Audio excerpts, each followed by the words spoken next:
Buenas tardes, mi nombre es Diana Dunn, soy estudiante de la Universidad Fermín Toro y les voy a hablar acerca del derecho civil, más específicamente sobre lo que son los contratos y las garantías. Para hablar sobre este tema hay que definir primero que nada lo que es las garantías.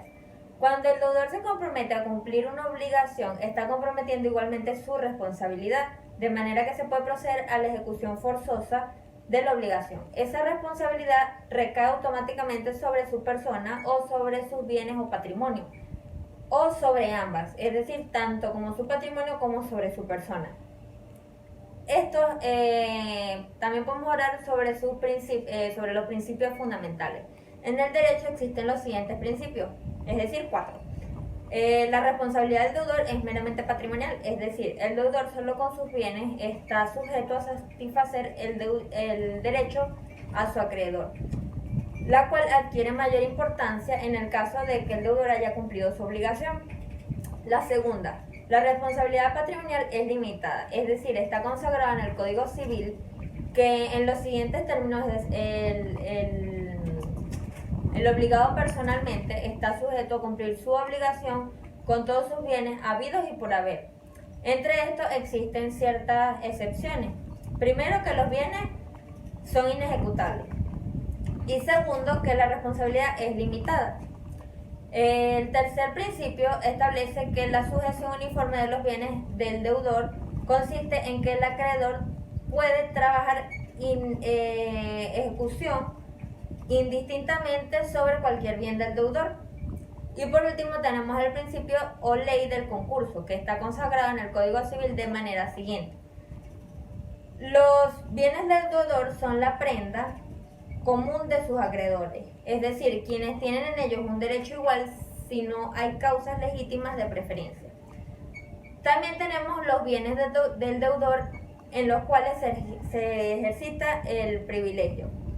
El Código Civil clasifica estos bienes en privilegios sobre los muebles y en privilegios sobre los inmuebles.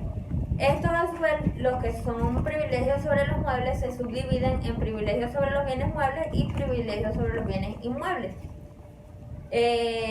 Sobre ciertos bienes muebles y sobre ciertos bienes inmuebles. De manera científica se suele dividir los privilegios en generales y en especiales. También en esta exposición tenemos lo que es la fianza, que es un contrato por el cual el fiador se obliga o se compromete frente al acreedor del deudor a cumplir o a satisfacer la obligación de ésta si el deudor no la cumple o la satisface. La ubicación dentro de esta clasificación, la podemos decir que las características es que es consensual, es un contrato que en principio es unilateral, ya que solo se originan obligaciones para el fiador. La doctrina tradicional establece que es gratuita o a excepción que el acreedor haya convenido en dar una remuneración al fiador. Es conmutativa, no produce efectos reales y por último es accesoria. Dentro de la fianza también tenemos lo que es la promesa de la fianza, que por promesa de fianza se entiende muchas veces un pacto entre el acreedor y el fiador, por el cual éste se compromete a constituirse de una determinada obligación. Es decir, en principio esto ya era un pacto de fianza. Dentro de esto tenemos lo que es la confianza, la subfianza y la retrofianza. La confianza, primeramente, tenemos que existe la confianza cuando hay varios fiadores de un mismo deudor y de una misma obligación, sin importar que los contratos de fianza no se hayan celebrado de manera simultánea. Existe subfianza, que es la fianza constituida para garantizar la obligación asumida por el fiador del deudor principal, y la retrofianza, que es la fianza que se constituye para garantizar el crédito eventual de repetición del fiador contra el deudor principal. Seguido de todo esto tenemos la extinción de la fianza. La extensión de la fianza. La fianza se extiende en tres situaciones o en tres relaciones. Primero, en relación con la obligación principal. Al respecto del Código Civil, este señala que la fianza no debe exceder de lo que debe el deudor. Es decir, ni constituirse bajo condiciones más onerosas. Incluso puede constituirse solo por una parte de la deuda o bajo condiciones menos onerosas. En segundo aspecto o en segunda relación con respecto a la determinación de la obligación garantizada y de los elementos de la misma que quedan garantizadas. Y en tercera relación a su monto. Es decir, en caso de que no se haya limitado la obligación a su suma determinada, el fiador se obliga limitadamente en referencia al monto. Luego de todo esto tenemos lo que son los exceptos de la fianza. Su principio fundamental establece que es el acto de una o más personas de los que figuran en la relación total que no puede agravar la situación de la otra o de las otras, es decir, en sentido general. Tenemos también lo que son los derechos del acreedor frente al fiador. Primero que nada tenemos, de acuerdo con lo señalado en el Código Civil venezolano vigente, el acreedor tiene derecho a exigirse o a exigirle al fiador de la obligación si el deudor no lo ha cumplido, primero, o no lo ha satisfecho, siempre en la medida que el fiador se haya obligado. Segundo, en principio la obligación al fiador se hace exigible cuando se vence la obligación principal, sin embargo hay casos especiales que es conveniente tener en cuenta, como por ejemplo en caso de que el deudor renuncia al beneficio del término, la misma no perjudica al fiador en virtud del principio de que el acto de una o de ambas personas que participan en la relación total no puede agravar la situación de la otra o de varias. O en la caducidad no afecta al fiador en virtud del principio ya enunciado. También puede darse el caso de que el acreedor haga una prórroga del plazo al deudor, el fiador sigue obligado, pero puede obrar contra el deudor para obligarlo al cumplimiento o al pago de la obligación, ya que el pacto del acreedor no puede obligar al fiador a prolongar el periodo en el cual corre con el riesgo de que el deudor caiga en insolvencia. También está el caso de que el deudor haya limitado su fianza al mismo plazo acordando al deudor principal. Este quedará obligado aún más allá de este término y por todo el tiempo necesario para premiarle el pago, siempre que el acreedor en los 2 meses, siempre el vencimiento del término, haya intentado sus acciones y las haya seguido con diligencia hasta su definitiva decisión. También está el caso que el fiador puede disfrutar del beneficio de un término que afecte a su obligación sin afectar a la otra parte, y en este caso el vencimiento de este término no se haya hecho exigible aquella mientras no venza el término de que goza el fiador. Y también tenemos el caso de que la obligación del fiador pueda quedar sometida a una condición que no afecte a la obligación principal.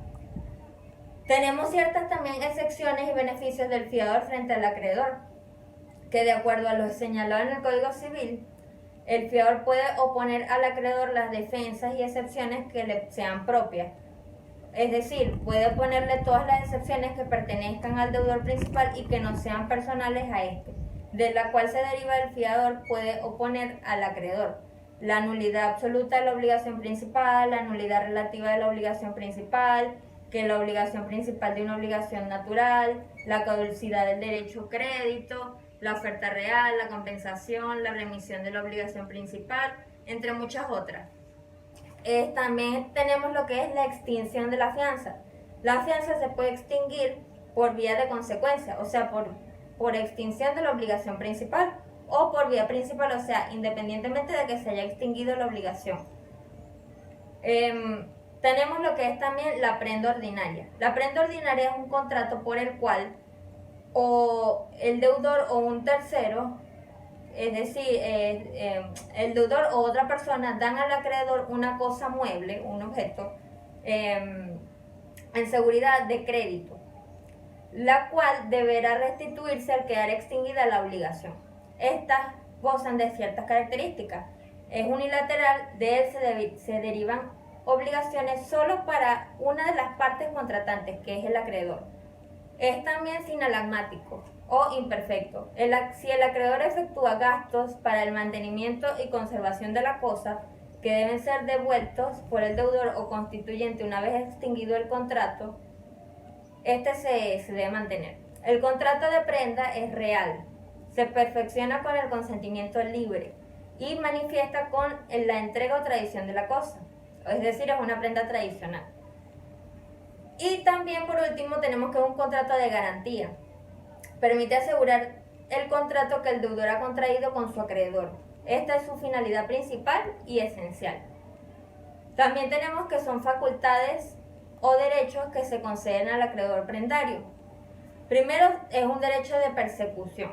Cuando el bien objeto de la garantía salga de las manos del deudor, de su poder, el acreedor tiene el derecho de perseguirlo donde quiera que se encuentre y traerlo al remate judicial para que le sea devuelto. Tiene el derecho al remate judicial, es decir, es una condición necesaria en todas las garantías reales.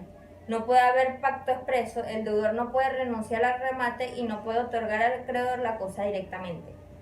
El acreedor tiene el derecho de hacer rematar judicialmente la cosa objeto de la prenda. Cuando vencido el término del contrato no se le ha pagado la obligación principal, según la ley que rige la materia. Y por último tenemos que del contrato de prenda, cuando se dice que es un contrato de garantía, se desprende que es una garantía.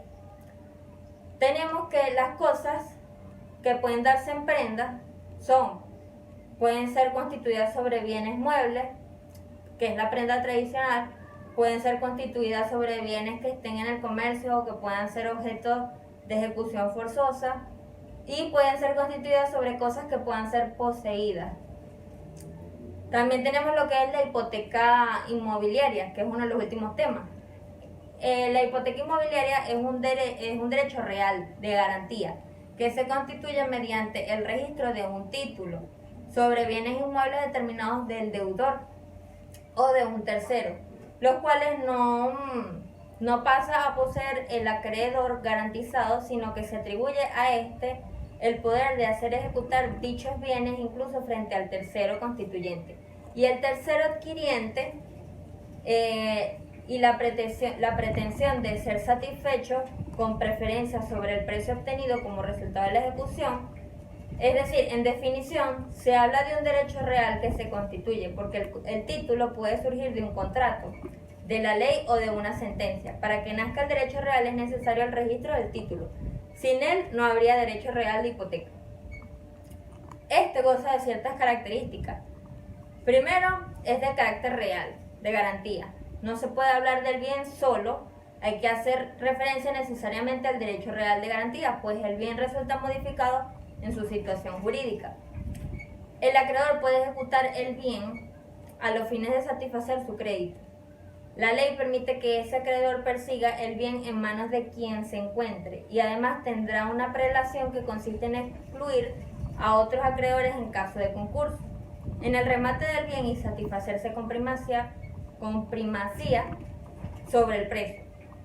También tenemos la característica de ser inmobiliario. Se constituye solo sobre bienes inmuebles, aunque la definición legal no haga tal referencia a que sea sobre casas o edificios o sobre locales. El hecho de que se trate sobre un derecho real inmobiliario produce efectos como la determinación de la competencia.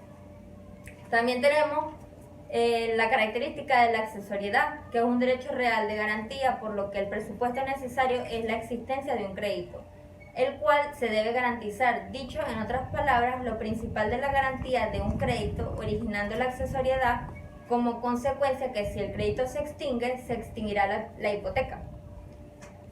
Tenemos la indivisibilidad. Esta se divide en tres, en cuanto a los bienes, en cuanto al crédito y las excepciones a la regla de la indivisibilidad de la hipoteca.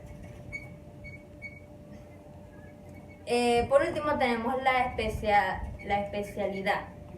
La especialidad también se divide en tres: la especialidad en cuanto al objeto, en cuanto a la suma por la cual se constituye la hipoteca y en cuanto al crédito garantizado. Por último tenemos las garantías mobiliarias sin desplazamiento de posesión. La hipoteca mobiliaria y la prenda sin desplazamiento coinciden en ser gravámenes, que se constituyen sobre bienes muebles mediante el registro del documento correspondiente y sin necesidad de que la cosa sea entregada al acreedor o a un tercero, pero son figuras diferentes. No solo se aplican a distintas categorías de bienes, sino que el gravamen de la hipoteca mobiliaria es oponible incluso frente a los terceros de buena fe que se encuentran en posesión de la cosa, mientras que el